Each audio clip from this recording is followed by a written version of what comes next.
যে মৃত্যু সামনে দাঁড়ানো, কিন্তু রসুলের কথা ভুলে নাই। তীর তাক করে রাখছে, কিন্তু মুর্শিদের কথা ভুলে নাই, দয়ালের কথা ভুলে নাই। থাক, এই ভুলে নাই দেখাই জগৎ তাদেরকে ভুলে নাই, কিন্তু যারা ওইটার মধ্যে অংশ নিছিল তাগো সবাই ভুলে গেছে, তাগো অস্তিত্বও নাই, তাগোর জন্য কেউ কাঁদে না, ঘৃণা করে তাদেরকে। কিন্তু দয়ালে শাহাদাত হইয়া ওদেরকেও রাইখা দিছে সাথে, যে তগো তো মাইসে দেখব, তগো কথা শুনবো না, তোরা কি করছস। এর জন্য ওলিয়ে কামেলের ধ্যান এই জন্য করতে হয় যে ওলিয়ে কামেল পরিপূর্ণ স্বচ্ছ একটা আয়না। বাবা, একটা কাচের আয়নার মধ্যে, যেটাকে ইংলিশে মিরর বলে না, একটা কাচের আয়নার, পরিষ্কার আয়নার মধ্যে যেরকম দেহ দেখা যায়, ঠিক একজন ওলিয়ে কামেলের সামনে গেলে, নিজের স্বভাবটাকে এইরকম স্পষ্ট দেখা যায়। এর জন্য ধ্যান হয় মনের আর এই প্রাণের, কারণ মন আর প্রাণ মিলেমিশে একাকার হয়ে থাকে। মনকে পবিত্র করতে হয়, মন পবিত্র হইলে সব পবিত্র হইয়া যায়। কারণ দেহ পবিত্র, প্রাণও পবিত্র, মানে দেহ জিসিম আরবিতে বলে, আর প্রাণ আরবিতে বলে নফস। এই দেহ এবং প্রাণ দুইটাই পবিত্র, কিন্তু অপবিত্র হইল মন, ইয়ানি শয়তান, খান্নাসরূপী শয়তান, কামনা, অপবিত্র। এইটাকে পবিত্র করতে হয়, এইটা পবিত্র হইলে সব পবিত্র হয়ে যায়। আর স্বভাব, এই স্বভাবটাই আরবিতে বলে দিন। এখন এই স্বভাবের মধ্যে সব লুকায়িত। লোভ এটা থাকে মনে, হিংসা এটা থাকে মনে। হিংসা বাইরে থাকে না, মহাকাশে হিংসা নাই, চন্দ্রের মধ্যে হিংসা নাই, সূর্যের মধ্যে হিংসা নাই। যদি সূর্যের মধ্যে হিংসা থাকতো তাহলে মুসলমানগো দেখে দেখে আলো দিত, হিন্দু গন্ধকারে রেখে দিত, খ্রিস্টানগো কাফের গন্ধকার। হিংসার মধ্যে নাই, সবাইয়ের আলো দেয়, কারণ হিংসা নাই তো। চন্দ্রের মধ্যে হিংসা নাই, গ্রহের মধ্যে হিংসা নাই, গাছের মধ্যে হিংসা নাই। যদি গাছের মধ্যে হিংসা হইতো মৌলবী সব কাঁঠাল গাছ কাঁঠাল দিয়ে ভরে দিত, আর হিন্দু যারা আছে এক বাড়িতে কাঁঠাল ধরতই না, পণ্ডিতের বাড়িতে কাঁঠালই ধরতো না, নাকি ভাই? আম গাছেও তাই করতো, যে খালি মুসলমানরা আম দিমু হিন্দু, কিংবা হিন্দুর আম দিমু মুসলমানরে দিমু না। ওরা হিংসা নাই, কারণ ওগো মন নাই, ওগো কলব নাই। এর জন্য পশুর মধ্যে হিংসা নাই, গাছের মধ্যে হিংসা নাই, মাছের মধ্যে হিংসা নাই, সূর্যের মধ্যে নাই, চন্দ্রের মধ্যে নাই, গ্রহ উপগ্রহর মধ্যে নাই, কোনো মাটির মধ্যে হিংসা নাই, পাথরের মধ্যে হিংসা নাই, রটের মধ্যে, লোহার মধ্যে হিংসা নাই। হিংসা শুধু আছে জিন ইনসানের হৃদয়ের মধ্যে, অন্তরের মধ্যে, কলবের মধ্যে। ইনসানের কলব ছাড়া হিংসা থাকে না। মানুষের মনে হিংসা, মানুষের মনে অহংকার, মানুষের মনেই ক্রোধ, মানুষের মনেই লোভ, মানুষের মনেই মোহ, মানুষের মনেই এই কাম। তো এই জিনিসগুলা থাকে হইল মনে, এই জিনিসগুলা কখনোই দেহে থাকে না। দেহের অঙ্গ আছে, মনের অঙ্গ থাকে না। মনের ইচ্ছা থাকে, আর দেহের কোনো ইচ্ছা নাই কিন্তু অঙ্গ আছে, আর মনের ইচ্ছা আছে কিন্তু অঙ্গ নাই। এর লেগা মন যখন তার ইচ্ছা প্রকাশ করতে চায় তখন দেহকে সাহায্যকারী হিসাবে নেয়। ওই দেহের যে অর্গান, অঙ্গগুলোকে দিয়া সে মন তার ইচ্ছাকে চরিতার্থ করে। এর জন্য ধ্যান করতে হয় মনের, যে আমার মনে এখন মন কি একের উলঙ্গ কইরা কইলে যদি বইলা দেওয়া হয়, আপন অনুভূতির রাজ্যটাকেই বলা হয় মন। প্রাণের অনুভূতি রাজ্যটাই হচ্ছে মন। এই অনুভূতির মধ্যেই সব বিরাজমান। অহংকার কোথায় থাকে বাবা? অহংকার চামড়ায় থাকে না। সৌন্দর্য কোথায়? চামড়ায় না বাবা, সৌন্দর্য হলো দৃষ্টিতে। খারাপই হলো দৃষ্টিতে, চোখে না, দৃষ্টি। আমিও আপনারে দুই চোখ দিয়ে দেখতাছি, ইনিও দুই চোখ দিয়ে দেখতাছে, ও দুই চোখ দিয়ে দেখতাছে, কিন্তু তিনজনের দেখা তিন রকম। তো চোখের কোনো প্রবলেম না, দেখার প্রবলেম। কোন দৃষ্টি দিয়ে দেখতাছেন?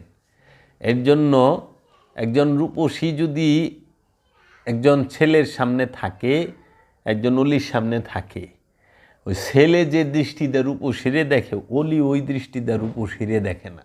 আর অলি যে দৃষ্টিতে দেখে, ওই দৃষ্টিতে ওই ছেলেটাই দেখে না। হ্যাঁ বাবা, তো কাজেই এই অনুভূতির রাজ্যে বিচরণ করেন, দেখবেন আপনার মতো শান্তি তে কেউ জগতে নাই। কারণ জ্বালা যন্ত্রণা দুঃখ হতাশা লোভ অহংকার সব অনুভূতির সাথে জড়ায় রয়েছে। অনুভূতি থেকে এগুলো সরায় দেন, দেখবেন। এর জন্য সাধনা করেন। আপনারই বয়স, আপনিই করবেন, আপনিই আলোকিত করবেন জগতের মধ্যে, এই আলো আপনি ছড়াবেন। এর জন্য বাবা জাহাঙ্গীর বলছে, সত্য তোমার ভেতরে লুকায়িত বীজ রূপে। এই বীজ রূপী সত্যকে তুমি জাগ্রত করো, প্রকাশিত করো, বিকশিত করো, দেখবা মুক্তি পরপারে। এর জন্য কনসেন্ট্রেশন সবাই করতে পারে, ঘরে করা যায়, কিন্তু মেডিটেশন ঘরে হয় না। মেডিটেশন করতে গেলে সমস্ত কিছুর থেকে বিচ্ছিন্ন হইয়া একজনের সাথে যুক্ত হইতে হয়, সেটা হলো গুরু, আপন গুরুর সাথে। এই জন্য দেখবেন মহানবী কি করছে আমাদের শেখাবার জন্য, বাবা গৌতম বুদ্ধ, ভগবান শ্রীকৃষ্ণ, বাবা মহাদেব কি করছে, যে নিজের গৌতম বুদ্ধ বাবা স্ত্রী থুইয়া গেছে গানা, বাড়ি থুইয়া সংসার থুইয়া গেছে গানা, মহানবী তার স্ত্রী থুইয়া গেছে গা, পরিবার ফ্যামিলি মেম্বারদের রাইখা গেছে গা, মক্কা রাইখা গেছে গা, হেরা পর্বতে একা একা গেছে, বিচ্ছিন্ন। এটা হলো মেজাজিতে দেখাইছে যে তুমি সবার থেকে বিচ্ছিন্ন হয়ে হেরা পর্বতে যাও, আর হাকিকিতে হলো সমস্ত লোভ লালসা থেকে বিচ্ছিন্ন হয়ে তুমি গুরুর সাথে মিলে একাকার হয়ে যাও। তে মেডিটেশন মুরাকাবা মুশাহেদা হচ্ছে সব কিছু থেকে বিচ্ছিন্ন হওয়া, হইয়া গুরুর সাথে যুক্ত হওয়া, গুরুর সাথে পরিপূর্ণ যুক্ত হইছ, গুরুময় হয়ে গেছ, আবার ফিরে আসো। মহানবী সংসার করে নাই? করছে তো। মাওলা আলী করে নাই? করছে তো। হাসান বাবা হুসেন বাবাই করে নাই? করছে তো। গাউসে পাক আব্দুল কাদের জিলানী করে নাই? করছে তো। খাজা গরিবে নওয়াজ করে নাই? করছে তো। বাবা জাহাঙ্গীর করে নাই? করছে তো। ফতে আলী ওয়াইসি করে নাই? করছে তো। এই জন্য বাবা জাহাঙ্গীর বলছে, ঘর ছাড়লেই বৈরাগী হয় না, গৃহ ত্যাগ করলেই বৈরাগী হওয়া যায় না, আপন নফস থেকে অপবিত্র খান্নাসকে ত্যাগ করলেই হয় বৈরাগী। এজন্য তুমি দুনিয়া করো হাঁসের মতো। হাঁস যেরকম সারাদিন পানির মধ্যে সাঁতার কাটে, সাজের বেলায় আসে, শরীরে পানি নিয়ে আসে না, তুমিও দুনিয়ার মধ্যে থাকো, কিন্তু দুনিয়ারে তোমার শরীরে লাগায়ও না, অন্তরে লাগায়ও না। এর জন্য খুব সম্ভবত বাবা গুরু নানক বলছে, এই যে পকেট দেখো না, বাম সাইডে রাখে শার্টের পকেট, এখানে, কারণ কি আমাকে এমনি জাগতিক বাবাদের হার্ট বলে এখানে থাকে। তো মানুষের টাকা হইলো হার্টের থেকেও বেশি দাম। সে জীবন দিবার চায়, কিন্তু টাকা দিবার চায় না। সম্পদ দিবার চায় কেউ, জীবন দিয়ে দিব। আর কিপটা মানুষ, হ্যাঁ তো আর নাই। তো বাম সাইডে পকেট রাখে, পকেটে টাকা হার্টের সাথে। টাকা, গুরু নানক বলছে টাকার স্থান, টাকার স্থান হচ্ছে পকেটে, জিবে। আর খোদার স্থান হচ্ছে হৃদয়ে। হৃদয়ের সম্পদ রাখো না, সম্পদকে ব্যাংকে অথবা পকেটে রাখো। টাকাকে পকেটেই রাখো, হৃদয়ে রাখো না। আর আল্লাহকে হৃদয়ে রাখো, আল্লাহকে পকেটে রাখবার যায় না, যে টাকা দিয়ে আল্লাহরে কিনালুম। বড় লোকরা তো মনে করে টাকা দিলেই আল্লাহরে, মসজিদ একটা বানায় দিলাম, আল্লাহ স্বর্গে বানায় দিছে। এত সস্তা না। তো গুরু নানক বাবার কথাটা কত সুন্দর। আর বাবা জাহাঙ্গীর কি কইছে শুনবা বাবা, আল্লাহ আমাকে টাকা সম্পদ দিবা জুতার মাপে। তোমার কাছে আমরা সম্পদ চাই, টাকা চাই হইলো জুতার মাপে। জুতা ছুটো হইলেও ফিন্দন যায় না, পায়ে ফুসকা পইরা যায়, ব্যথা শুরু হয়। আর যদি জুতা বড় হয় তাও ফিন্দন যায় না। তার লেগে একেবারে সেম অ্যাকুরেট মাপ লাগবো। এই মাপে আমাকে সম্পদ দাও। বাবা জাহাঙ্গীরের দোয়া, এই দোয়া কে ধরবো বাবা কও? সবাই তো একটু বেশি চায়, আতি জেয়াদা, ইয়া রাব্বুল আলামিন, আতি জেয়াদা। সবাই আল্লাহর কাছে একটু বেশি চায়। কিন্তু বাবা জাহাঙ্গীর দোয়া শুনবা, মানে বেদম বাবা ওই দোয়াটা কয়, আমি কই অনেক সময়, বাবা আপনি মোনাজাত করে দেন, কাম মোনাজাত করুন। তাহলে আমি মোনাজাত করলে তুকু মোহনে মরণ দিয়ে দাও। আমি এক জায়গায় গেছি, তা আমার খুব ক্লোজ কিছু মানুষ আছিল। তো মিলে এইটি পড়ছি, কয় কি, ভাই আপনি দোয়া করেন। আমি বললাম, দেখেন আমি তো সবসময় অনেক রকম দোয়া করি, তো এহেন আমি দোয়া করুম না, কারণ আমার খুব কাছের লোক, এগুলো কিন্তু স্পেশাল কিছু করতে হইব। কয় না করেন। তো খুব জোর করবার লাগছে। আমি কই, দেখেন আমার দোয়া আপনারা মাইনা নিবেন না। কয় কি কর না কোন, অবশ্যই নিব। তা আমি হাত তুললে কইছি, আল্লাহ রাব্বুল আলামিন সব যে আমরা যতকাল বাইসা থাকুম তত পাপ বেশি হইব। আমরা বাঁচন দরকার না, তুমি যদি চাও এখনই আমাদেরকে মরণ দিয়ে দাও। আমরা সবাই মৃত্যু চাই, কারণ তুমি বলছ মৃত্যুর পরেই জান্নাত। জান্নাতে যাইতে হলে তো মরতে হইব, মরণ ছাড়া তার জান্নাতে যাওয়া যাব না। আর মৌলানা সাবরাও কয় যে মরণের পরে জান্নাত। তো তুমি আমাকে মরণ দিয়ে দাও। দেখি সবটি মুনাজাত ছেড়ে দিছে, খালি আমার হাতে উঠা রয়েছে। কারণ আমরা এখন কি করি, আমরা এখন মোনাজাত করি, আল্লাহ আমাকে হায়াতে তৈয়বা দান করো, আমাদেরকে সুস্থতা দান করো, আমাকে হায়াত বাড়ায় দাও, হায়াতে তৈয়বা দাও। এইটা কোরআনের পরে কি, আল্লাহ আমাদের জান্নাতুল ফেরদাউস নসিব করে দাও, জান্নাত দান করে দাও। ও বাবা, না মূল্য আপনি জান্নাতে যাবেন কেমনি? বান্দায় মরবারও চায় না, আবার জান্নাতুল ফেরদাউসও চায়। হায়াতের লেগেও দোয়া চায়, আবার জান্নাতুল ফেরদাউসও চায়। তো কোন মতলবের কথা না এটি? বান্দার জান্নাতে যাইতে হইলে দুই প্রকার মরণ। মেজাজি জান্নাতে যাইবার গেলে মেজাজি মরণ লাগবো, আর হাকিকি জান্নাতে যাইবার গেলে হাকিকি মরণ লাগবো। হাকিকি মরণ হইল আমিত্বের মরণ, একবার, বারবার না। আমিত্ব একবার মরে। আর এই দেহ যে পর্যন্ত আমিত্ব থাকবো, শত শত দেহ, লক্ষ লক্ষ দেহ মরব, আইতুইব। এর লেগে মৃত্যু একবার, সেটা হইল খান্নাসের। আর মৃত্যুর স্বাদ গ্রহণ অসংখ্যবার। এর লেগে কইছে কুল্লু নফসুন যায়কাতুল মউত, প্রত্যেক নফস মৃত্যুর স্বাদ গ্রহণ করব, কিন্তু নফস মৃত্যুবরণ করব একবার। সেটা হলো আমিত্বের মৃত্যু, বুঝছেন? কামনার মৃত্যু, খান্নাসের মৃত্যু। খান্নাসের মৃত্যু একবার হয়, আর নফসের মৃত্যুর স্বাদ অসংখ্যবার হয়, বুঝছেন বাবা? এর জন্য দেহের মৃত্যু অসংখ্যবার। এখন অলি আল্লাহরাও তো দেহ নিয়ে আসে, ওনারাও তো এই টেস্টটা নেন দেহ বিচ্ছিন্নর। তো ওনারা তো আর ওই আমরা যে মরণ ওই মরণ না, এটা একটা আদা ডং, বুঝছেন? এর জন্য আমিত্বের মৃত্যুটা হলো সবচেয়ে কঠিন মৃত্যু। ওই যে বলে না, মৃত্যুর আযাব রে বাবা, এটা যে কত বড় যন্ত্রণা রে বাবা। সরমুনার হুজুরে কান্দে আর কয় না, ওরে বাবা রে, এত যন্ত্রণা হইবে রে।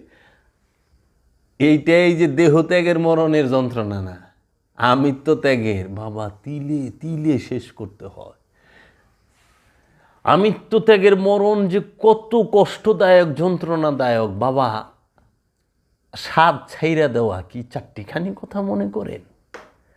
ইচ্ছার গলায় ছুরি চালানো চারটিখানি মনে করেন? ইচ্ছার জিহ্বাগুলোকে কেটে ফেলা, সন্তানের গলায় ছুরি চালানো কি চারটিখানি মনে করেন? আরে মিয়া 1 লাখ টাকার গলায় ছুরি চালাইবার গেলে মিয়া জামাই বউ ঝগড়া লাগিয়ে যান, লাগে না? 1 লাখ টাকা দিয়ে কুরবানি দিবার গেলে বউ কয় না 50 দিলে, জামাই কয় না 1 লাখ দিব। মানুষে কি কয়, আমি নেতা মানুষ, কিলাখিলি লেগে যায়, ঠেলা ঠেলি লেগে যায়। আর ইব্রাহিম নবী সন্তান লয়ে গেছে, তাও শিশুকালে, ওই রকম জোয়ানও না, তাও বুড়া বয়সের পোলা, পোলার গলায় ছুরি চালানি বাবা, এত সস্তা? আমিত্বের গলায় ছুরি চালানো।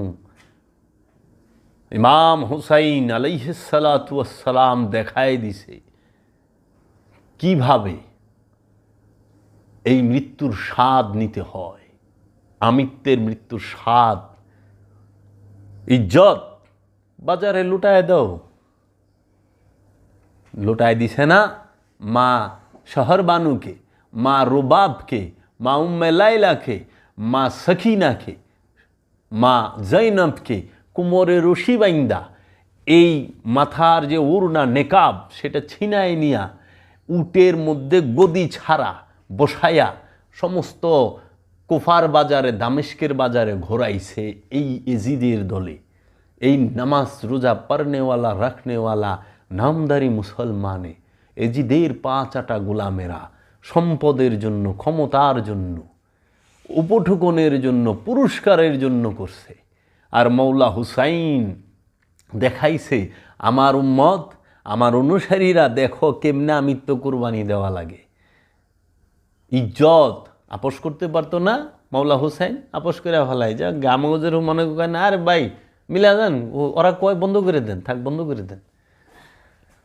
হুসাইন প্রেমিক বন্ধ করতেও জানে না, হাত মিলাইতেও জানে না, গরদান দিতে জানে। গরদান দিয়া দেবো, মুনাফেকের লগে হাত মিলামো না, কারণ মরণ তো একবার। একবার যদি আমিত্বের মরণ হয় সে চিরজীবী হয়ে যায়। মাওলা হুসাইন চিরজীবী, সারা দুনিয়ার মানুষ ইয়া হুসাইন কয়। ইয়া হুসাইন মরল কবে? মাওলা হুসাইন কি মরছে রে? জিন্দা, ইসলাম জিন্দা হোতা হে হর কারবালা কি বাত। কারবালা নিজের ভেতরে না ঘটাইলে কখনো তোমার ভেতর ইসলাম জিন্দা হবে না, দিন জিন্দা হবে না, তুমি জিন্দা হবা না। তুমি যদি নিজেকে জিন্দা রাখতে চাও, কারবালায় দাঁড়াইতে হবে, কারবালা ঘটাইতে হবে। এই কারবালা তোমার ভেতরে এবং বাহিরে 2 জায়গায় আছে। মাওলা হুসাইন দেখাই দিছে বাবা যে দেখো আমিত্বের ত্যাগ কত কষ্ট, মৃত্যুর যাতনা, এইটা আমাদেরকে বুঝাবার জন্য এই ঘটনা করা হয়েছে। যে জওয়ান ছেলেকে কুরবানি দেয়া দেওয়া, ইসমাইল নবীরটা তো কুরবানি হয় নাই, আল্লাহর দরবারে কবুল হয়ে গেছে। গলা কাটে নাই তো ইসমাইল নবীরটা, ইব্রাহিম নবীর ছেলের গলা কাটছে? কাটে নাই তো। ওই কুরবানির বেলায় যায়া ইব্রাহিম নবী চোখে পট্টি বাঁধছে, আমরা জানতে পারি।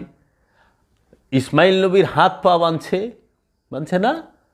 মাওলা হুসাইন তো তার সন্তানের গলা, মহানবীর যে কুরবানি, মাওলা আলীর যে কুরবানি, মা ফাতেমার যে কুরবানি, সেই কুরবানিতে তো তার সন্তানের গর্দান বাঁচে নাই, তার সন্তানের গর্দানটা বিচ্ছিন্ন হয়ে গেছে দেহ থেকে। মাওলা হুসাইন যে কুরবানি করছে তার সন্তানের কল্লাটাও বাঁচে নাই, সেটাও বিচ্ছিন্ন হয়ে গেছে চোখের সামনে। মাওলা হুসাইন তো চোখে পট্টি বান্ধা দাঁড়ায় থাকে নাই, দাঁড়ায় থাকছে? মাওলা হুসাইন কি চোখে পট্টি বান্ধা বসে বসে দেখছে, দাঁড়ায় দাঁড়ায় দেখছে? না, চাক্ষুষ দেখতাছে, চাক্ষুষ দেখতাছে কিভাবে তার ভাইগনা শাহাদাত বরণ করে, শাহাদাত বরণ করে, তার আশেক শাহাদাত বরণ করে, মমিন শাহাদাত বরণ করে, ইমাম শাহাদাত বরণ করে, আওলাদ শাহাদাত বরণ করে, আলে রসুল শাহাদাত বরণ করে, মহানবীর প্রেমিক শাহাদাত বরণ করে। সেই ইমামগণের শাহাদাত তো সে তাকায় তাকায় দেখতাছে। তাহলে এর জন্য ইব্রাহিম নবীর সন্তান, তার গলা কাটে না, এর জন্য আমরা আনন্দ করি, ঈদ উল আজহা করি, কোরবানির ঈদ করি, খুশি আনন্দ ও সুয়াইনা জব করো। কিন্তু মাওলা হুসাইন মুহাম্মদ সাল্লাল্লাহু আলাইহি ওয়াসাল্লামের আওলাদ, যে মুহাম্মদ সাল্লাল্লাহু আলাইহি ওয়াসাল্লাম বলছে হুসাইন হচ্ছে আমার সন্তান, আমার ছেলে, সেটা নূরের, রক্তের না, জিসিমের না, নূরের সন্তান, মোহাম্মদী নূরের সন্তান মাওলা হুসাইন, মোহাম্মদী নূরের সন্তান মাওলা হাসান, সেই মোহাম্মদী নূরের সন্তান মাওলা হুসাইন, মাওলা হাসান, তাদেরকে তো কুরবানি কইরা ফালাইছে, ফালায় নাই? তো সেইখানে কি আমরা, তাদের কল্লা তো কাটছে, তাইলে ওইখানে কল্লা কাটে নাই ইব্রাহিম নবীর ছেলের, আমরা আনন্দ করি, আর এইখানে কল্লা কাইটে গেছে, আমরা কি একটু দুঃখ করতে পারবো না? একটু সমবেদনা জানাতে পারবো না? একটু চোখের জল ফেলতে পারবো না? তাহলে আমাদেরকে আপনারা বিভিন্ন ফতোয়া জর্জরিত করবেন, এটা কি ঠিক? এটা কখনোই ঠিক না। এইটাই সবচেয়ে বড় জুলুম, এইটাই জুলুম যে আমরা কাঁদবো, আমরা হাসবো, ইব্রাহিম নবীর বেলায় হাসবো, মহানবীর আওলাদের বেলায় কাঁদবো। তাহলে আজকে মৃত্যুর যন্ত্রণা শোনায়, ওই যে হাঁপানি রুগী শ্বাসকষ্ট লইতে পারে না, আর এইটা তো অল্প সময়ের। আমরা যে মরণ, টুসটাস মরণ না, গাড়ির ছাপায় পড়ছো, অল্প সময়। আমিত্বের মরণ তিলে তিলে, আমিত্বের মরণ 1 সেকেন্ডে মরণ হয় না। আমিত্বের মৃত্যু বরণ করতে গেলে 36 বছর লেগে যায়, 26 বছর লেগে যায়, 20 বছর লেগে যায়, 16 বছর লেগে যায়, 18 বছর লেগে যায়, 12 বছর লেগে যায়, 10 বছর লেগে যায়, 6 বছর লেগে যায়। তারপরে আবার দয়ালের রহমত লাগে। দয়ালের রহমত ছাড়া আমিত্বের মরণ হয় না। যখন সে কি কইরা দেয়, ওই যে গফুরুর রহিম রূপ ধারণ করে ক্ষমা কইরা, বাস আপনাকে রহমত দিয়া সরায় দিব, যা মুক্ত করিয়া দিলাম, তোর মুক্তি দিয়া দিলাম, মৃত্যু হইয়া গেল, এখন তুই জীবিত, এখন তুই জান্নাতে থাক, তুই গুর, তুই লামাকানে যা, যেহেনে মন চায় সব জায়গায় যা, সব জায়গায় উপস্থিত। মনে চাইছে আইবা হেদায়েতের জন্য, আসো, হেদায়েত কইরা যাও। ওলি আল্লাহরা একবার আসে না, বারবার